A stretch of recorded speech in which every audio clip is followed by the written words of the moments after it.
함께 나눌 하나님의 말씀 열왕기하 18장 13절부터 25절까지 말씀입니다.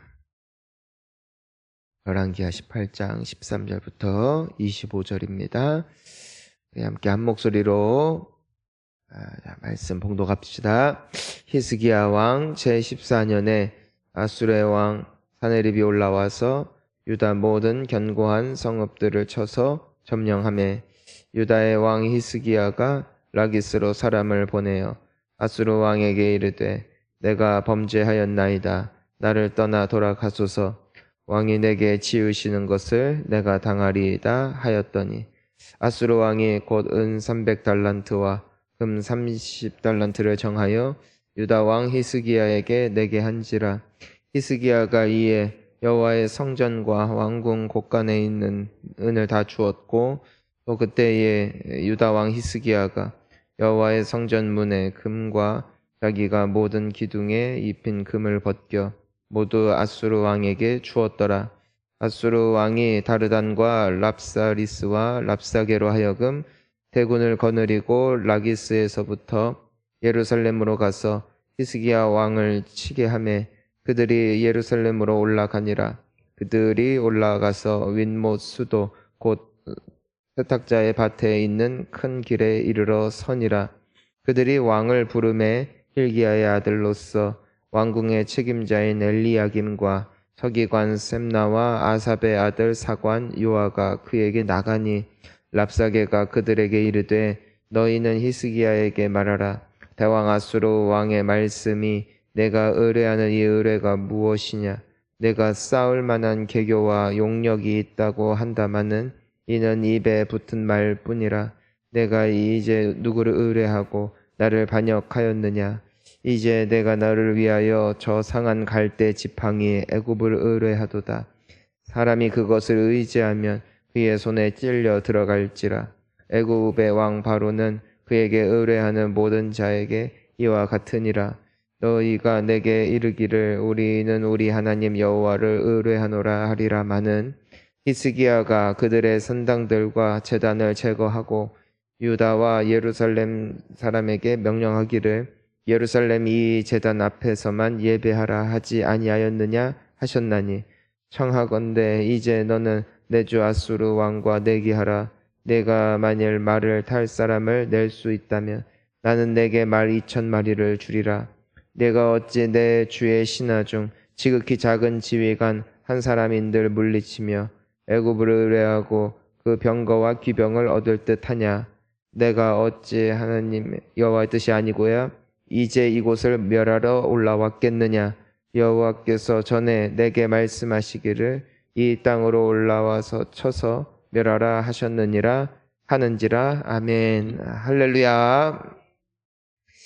히스기야 왕에 대해서 어제 우리가 나눌 때만 해도 이 왕에 대한 동경과 또 이 왕의 신앙의 순전함, 무엇보다도 하나님을 의뢰하고 또 그분의 말씀대로 정말 과거의 사람들이 습관 따라 하나님의 말씀 계명 지키지 않던 거 다 개혁하고 그래서 여호와께서 그로 하여금 형통케 하셨다.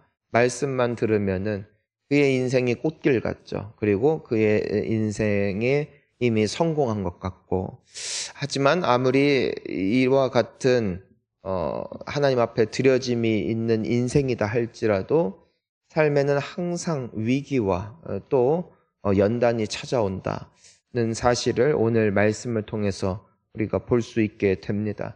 한동안 평안했던 그 이스라엘에 다시 이제는 전쟁의 기운이 이제는 찾아오죠. 이제는 14년째가 됐을 때 왕이 된 지 이 아수르 왕 사네립이 유다의 모든 견고한 성읍들을 쳤다. 이게 오늘 말씀의 시작입니다. 우리가 보니까 이 아수르, 즉 아시리아라는 이 국가를 통해서 북이스라엘이 망했습니다. 이제 그게 어제 우리가 본 내용입니다. 이 나라는 굉장한 그 제국으로서 또 강하고 또 주변에 있는 많은 국가들을 무너뜨리고 흡수하는 과정 중에 있었기 때문에 북이스라엘이 망한 뒤로 그 남유다도 안전할 수 없었죠. 마치 우리나라도 현재 북한과 남한으로 갈라져 있듯이 이스라엘도 분단 국가 아니겠습니까? 근데 윗나라 갈라져 있다고 해서 거기서 끝나는 것이 아니죠. 이제는 계속해서 내려가는 것입니다. 자, 그래서 이젠 점점점 점점점 숨이 조여오는 북이스라엘이 무너졌다라는 소식을 듣게 되고 또 거기서 그치지 않고 그들이 군대를 잘 정비해서 어찌 보면 그 유다에서의 견고한 성읍이래요. 그러니까 믿고 또 여기까지는 못 넘어가겠지. 쌓아온 공을 들여온 그 성읍까지도 다 점령이 되니까 이 히스기야 왕의 마음속에 굉장한 불안함과 또 위기의식을 느끼게 되는 것이죠. 우리가 쌓아온 것들이 있어요, 삶에. 근데 하나하나 무너질 때 그때 우리는 위기의식을 느끼게 되는 것과 마찬가지 아니겠습니까? 그런데 우리가 끊임없이 기도하는 이유가 여기에 있는 것이죠. 왜냐하면 눈에 보이는 현실에 마음을 빼앗기기 시작하면 그때부터는 하나님이 보이지 않더라고요. 사람이 더 크게 보이고 상황이 더 크게 보이고 무릇 지킬 만한 것보다 마음을 지키라고 성경에서 말씀하고 있어요.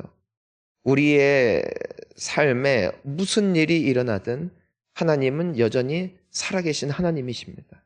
하나님은 여전히 우리와 동행하시고 우리를 지키시는 하나님, 그리고 우리가 섬길 유일한 왕이심을 우리는 믿습니다.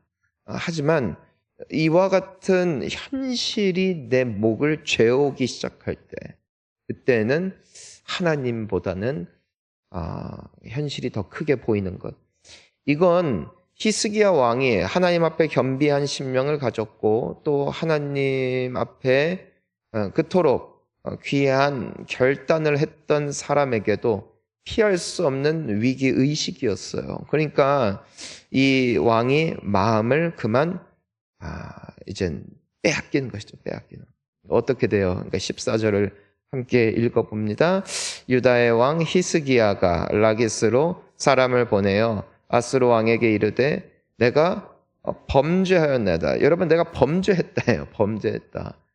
무슨 범죄예요? 우리가 어제 함께 나눈 것처럼 이 왕이 오직 하나님을 섬기기 위하여 무엇을 했냐면 아수르 왕을 배반했다고 했어요. 어제 본문을 보니까 아수르 왕과 더 이상 교제도 하지 않고 교류도 하지 않고 우상을 섬기게 만들고 하나님 외에 다른 것을 보게 하는 이 왕과의 그 관계를 끊어버린 거예요. 그러니까 하나님 앞에 큰 결단이었죠. 그거에 대해서 내가 범죄했다. 그러니까 그 선택이 틀렸다가 아니라 현실이 점점점 나를 두려움으로 몰고 가는 것이죠. 그러니까 어떻게 하는 거죠? 그 왕에게, 아수르 왕에게 내가 범죄했다 말하고 있습니다. 자, 계속 읽어볼까요? 나를 떠나 돌아가소서. 왕이 내게 지으시는 것을 내가 당하리이다 하였더니 아수르 왕이 곧 은 300달란트와 금 30달란트를 정하여 유다 왕 히스기야에게 내게 한지라. 자, 뭐든지 시키시는 대로 하겠습니다. 그러니까 전에는 하나님 주님이 기뻐하시는 것을 하겠습니다. 하지만 현실의 마음을 빼앗기자 내가 이 상황을 모면하기 위해 뭐든지 하겠다. 뭐든지. 우리의 모습을 참 닮은 것 같습니다. 이 아수르 왕은 은 300달란트와 근 30달란트를 내라고 했대요. 이게 은 10톤, 금 1톤. 많은 양이죠. 많은 양. 여러분, 하나님과 세상의 차이는 무엇일까? 세상은 무언가를 취하기 위하여 이것을 내라, 이것을 헌신해라. 예, 이것에 투자해라. 그것이 다른 종교도 마찬가지죠. 공을 들이고 선을 행하고 덕을 쌓으면 복을 받고, 그렇죠? 안 하면 벌을 받고, 천국 가려면 착한 사람 돼야 되고, 착하게 살지 못하면은 형벌을 받고, 이것이 세상과 모든 종교의 주장입니다. 하지만 하나님은 어떤 분이신가? 그분은 먼저 우리에게 주시는 분. 그분은 먼저 우리를 위해서 희생하시는 분. 그분은 먼저 우리를 부르시는 분. 또한 내가 설령 주님을 잊고 떠난다 할지라도 나를 떠나지 아니하시는 분. 내가 주님을 포기할 때가 있다 할지라도 나를 끝까지 포기하지 아니하시는 분. 참으로 좋으신 왕, 참으로 좋으신 분. 그분이 우리가 섬기는 하나님이십니다. 그러니 얼마나 좋으신 분인가, 얼마나 감사한가 생각을 해봅니다. 여러분, 우리가 기도하는 이유는 기도 안 하면 불안해서는 아닌 것 같아요. 혹은 내가 기도를 안 하면은 기도했으면은 받았을 복을 안 주실 것이기 때문에 복을 빌기 위해서 기도하는 것도 아닌 것 같아요. 기도하는 이유는 오늘 적어도 말씀을 보면은 굉장히 중요한 이유가 있어요. 여호와를 바라보기 위해서요. 상황이 아니라 나를 향한 약속, 나를 향한 주님의 의지, 그리고 나를 향한 주님의 소망을 놓치지 않는 길은 하나밖에 없거든요. 오직 여호와를 바라보라는 것이죠. 오늘 이 히스기야가 직면한 것 같은 현실이 우리에게 있어요. 마음을 뺏기면은 사람이 바빠지더라고요. 마음이 급해지면은 묵상이 어렵더라고요. 마음이 떠 있으면 기도가 안 되고 어느샌가 두려움과 현실에 사로잡혀 세상과 똑같이 현실에 휩쓸리며 걱정하고 불안해하며 살아갈 수밖에 없는 것. 이것이 모든 인생의 특징 아니겠습니까? 오직 하나님께 소망을 두는 우리가 될 수 있는 것. 이것이 우리에게 굉장히 중요한 과제이며 그래서 오늘도 우리는 새벽을 깨운 것이죠. 오늘 하나님이 우리의 시선을 다시 고정시켜 주시는 은혜가 있기를 주의 이름으로 축원합니다. 안 그러면 이 히스기야 왕에게 아수르 왕이 요청한 것처럼 우리는 하나님께 드릴 것을 세상에 다 뺏깁니다. 사람에게 다 뺏깁니다. 그러면 얼마나 불안해요. 얼마나 안타까워요. 여기에서 우리가 보면 이 히스기야 왕에게 이만한 물질이 없었던 것 같아요. 어떻게 하루아침에 이와 같이 많은 은과 금을 구할 수 있겠냐고요. 전국에 있는 모든 은과 금을 다 모아봤어요. 그런데 부족해요. 급기야 마음을 뺏겼으니까 히스기야는 어떤 것까지 하느냐. 우리 15절 16절 시작. 히스기야가 이에 여호와의 성전과 왕궁 곳간에 있는 은을 다 주었고 또 그때에 유다 왕 히스기야가 여호와의 성전 문의 금과 자기가 모든 기둥에 입힌 금을 벗겨 모두 아수르 왕에게 주었더라. 이 히스기야 왕이 왕궁에 있는 은과 금뿐만이 아니라 그가 하나님을 사랑함으로 그의 성전에 드려졌던 모든 금 그리고 여호와의 성전을 이루고 있는 그 기둥에 둘러 있는 금까지도 싹 다 벗겨서 누구에게 주었다? 아수르 왕에게 주었다. 하나님께 드려진 것, 하나님께 헌신한 것까지도 이제는 누구에게 갖다 바치는 거예요? 왕에게, 세상에게 갖다 바치는 이 모습. 왜요? 무엇을 뺏겼다?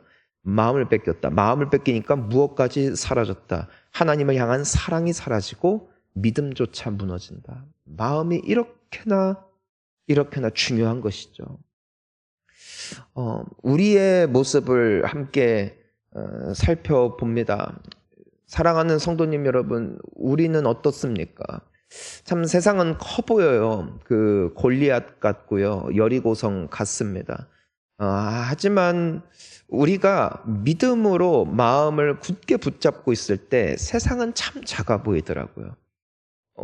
에스더가 3일 동안 금식을 했어요. 그때 그녀의 그 결단이 무엇입니까? 죽으면 죽으리다. 다윗이 골리앗 앞에 설 때에 여호와께서 나와 함께 하시니 내게 무서울 게 무엇이 있을까 했어요. 하지만 마음을 빼앗기니 다른 나라 왕 앞에 미친 채 하면서 침을 흘리기도 했죠. 히스기야 왕이 마음이 온전히 주님을 향했을 때는 개혁을 했어요. 백성들이 좋아하든 싫어하든 관리들이 동의하든 안 하든 하나님이 제일 무서웠어요. 하나님이 제일 커 보였어요. 그래서 그 모든 손해를 감수하고서라도 여호와께 잘 보이고자 하는 마음의 중심이 바로 서 있었던 것이죠. 때문에 하나님이 그를 기뻐하셨죠. 때문에 하나님이 그의 삶을 형통케 하셨죠. 하지만 눈앞에 보이는 현실에 어느샌가 마음을 빼앗기자 히스기야 왕 역시도 이와 같이 하나님보다 사람이 더 커 보이는, 그래서 하나님께 드려진 것조차도 아낌없이 다 갖다 바치고 있는 이 모습. 여러분, 이것이 우리가 오늘 말씀을 통해서 우리가 바라봐야 할 한 가지 모습인 것 같습니다. 여러분, 성령 충만하시기를 축복합니다. 하나님 바라보는 몸부림이 끊임없이 싸움이 있어야 돼요. 히스기야 왕의 14년째예요. 14년째. 1, 2년 있다가 의지가 약해져서 이렇게 된 게 아니라 14년 동안 마음이 점점점 어떻게 되는 거예요? 하나님 앞에 더 견고해지는 게 아니라 형통함 가운데 마음이 점점 느슨해져요. 여러분, 그래서요, 형통한 게 양날의 검이더라고요. 평안한 게. 내 인생에 위기의식이 있고 정말 이러면 안 되겠다 할 때가 오히려 나아요. 왜냐하면 사람이 긴장했거든, 뭔가 날이 바짝 서 있거든, 그 사람은요 경계태세를 딱 갖추고 있어요.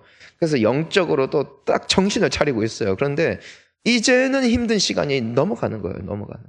이제는 발 뻗고 잘만 하고, 이제는 좀 꽃도 볼만 하고, 이제는 좀 바람도 쐴만 하고, 그때가 위기예요. 어떤 위기?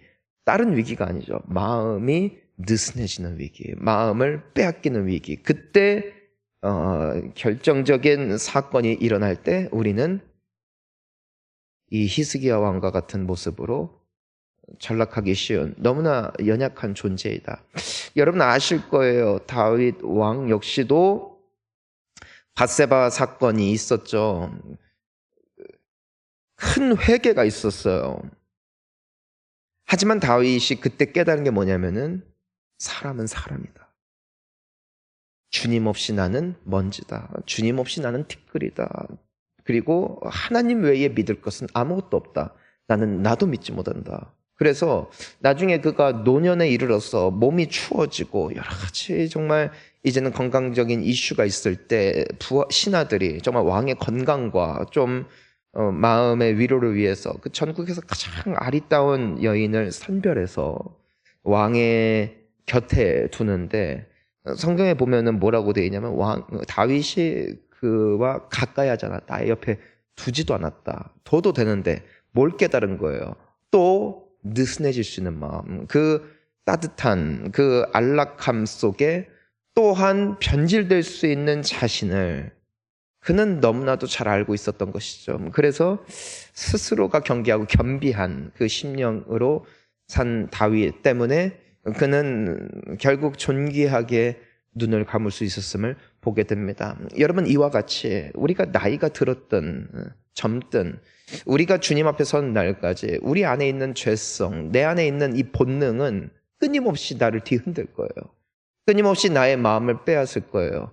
오직 성령으로 승리할 수 있음을 믿습니다. 오늘도 주님 내게 힘 주셔서 세상이 아닌 하나님이 더 크게 보이는 용기와 담대함으로 오직 하나님이 내 삶의 중심이 되어지는 이 견고한 신앙 무너지지 않도록 주여 나와 함께하여 주시옵소서. 이 기도와 마음이 매일, 오늘뿐만이 아니라 매일 우리의 삶 가운데 회복될 수 있기를 예수님의 이름으로 축복합니다. 하나님만 바라보세요. 그러면 나머지는 다 따라와요. 주님이 형통케 하실 거예요.